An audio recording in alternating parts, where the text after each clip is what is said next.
Assalomu alaykum aziz o'quvchilar, abituriyentlar. Kamina Jafar Ochilov yangi o'quv yilida yangi misollar, yangi dasturlar bilan sizlar bilan birgamiz. Videolarga like bosish, komment yozish esdan chiqmasin. Endi sizlar bilan kunlik misollar, kunlik mavzular tahlilini qilib boramiz.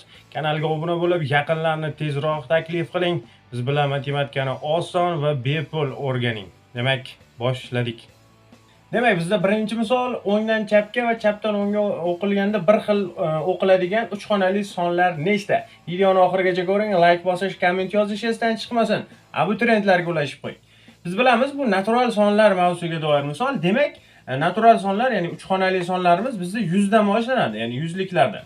Xo'p, demak, birinchi chap va o'ngga bir xil, ya'ni mana bu holatda bo'lishi kerak. Misol A, B, A ko'rinishda bo'lishi kerak bizda 3 xonali son. Demak, bunaqa sonlarni bemalol yozib chiqsak bo'ladi. Xo'p, demak, boshlanishi 1 bilan boshlanadigan sonlar bular 101, 111, xo'p, 121, 131, 141, xo'p, 151, 161, 171, 181 va 191. Demak, qolmadi. Yuzliklar bilan, ya'ni 100, 111 va hokazo qolmadi. Jami nechta ekan? Xo'p, bu yerda 10 ta takrorlanadi, ya'ni chap va o'ngda bir xil o'qiladigan son bor ekan. Yaxshi. Endi xuddi shu holat ikkilik sonlar, ya'ni 2 bilan boshlanuvchi, ya'ni 202, 222 va hokazo va uchliklarda, to'rtliklarda, beshliklarda, 6, 7 va 8, 9liklarda ham xuddi shunday. Ya'ni mana shu 1 ni o'rniga shu qolgan raqamlar ishlatiladi.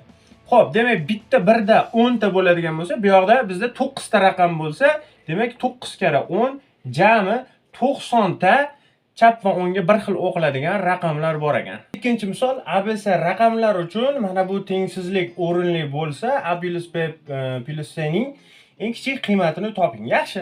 Demak, yozib olamiz o'sha tengsizligimizni. Ya'ni bizda A B C 3 xonali son va u 891 dan katta. Xo'p, endi bir qaraganda buni javobi xuddi xayolimizda 892 bo'lishi mumkin, chunki 891 dan katta sonlar eng birinchisi shu 891 dan kattasi 92. Endi lekin bitta narsaga e'tibor berishimiz kerak. Mana bu yerda eng kichik degan. Hozir qarang, 8, 9, 2 bu sonlar hammasi qiymati yuqori sonlar va buni qo'shganda, hammasini qo'shib olsak, bizda 19 hosil bo'ladi. To'g'rimi? Demak, endi biz shunday 891 dan shunday katta son tanlashimiz kerakki, uni raqamlari eng kichkina bo'lishi kerak. Biz bilamiz, eng kichkina raqam masalan bizda 0, 1 va hokazo. Endi ilojimiz yo'q, bu yoqda 1 dan boshlay olmaymiz. Eng kami 9 dan boshlashimiz kerak, chunki baribir bu yoqda 8 da. Xo'p, 9 bo'ladigan bo'lsa, ya'ni birinchi sonimiz 9 bo'lsa, qolgan ikkalasiga biz 0 qo'ya olamiz, ya'ni 900. 891 dan aniq katta va raqamlari ham eng kichkinasi shu. Demak, biz buni qiymatini qo'shmoqchi bo'lsak, ya'ni yig'indisini topmoqchi bo'lsak, bu shunchaki 9 ga teng bo'ladi. Uchinchi savol, albatta videoga like bosish esdan chiqmasin do'stlar.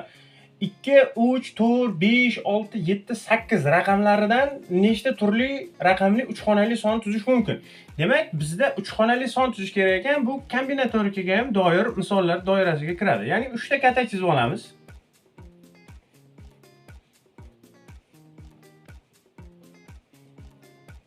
Demak, mana 3 ta katak chizdik. 3 ta son joylashtirishimiz kerak. Xo'p, endi bizda nechta raqam bor? 1, 2, 3, 4, 5, 6, 7 ta raqam bor ekan bizda.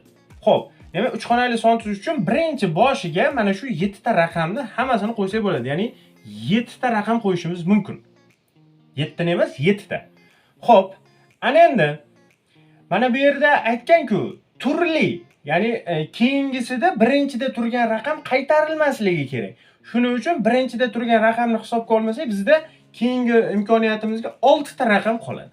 Oxirgisida esa mana bu 2 ta raqamda, ya'ni birinchi, ikkinchidagi ham takrorlanmasligi kerak. Ya'ni yana bitta kamaysa, bizda 5 ta son qoladi, ya'ni tanlov qoladi. Va hammasini biz shunchaki ko'paytirib qo'yamiz. Demak, 30 va 210 ga teng bo'lar ekan. Xo'p, mana shu sonlar yordamida turli raqamli 3 xonali son tuzsak, jami 210 ta son tuzishimiz mumkin ekan. Demak, videolarimizni oxirigacha ko'ring, abituriyentlarga ulashing, like, komment esdan chiqmasin. Biz siz uchun harakatdamiz. Hali yana ko'rishamiz.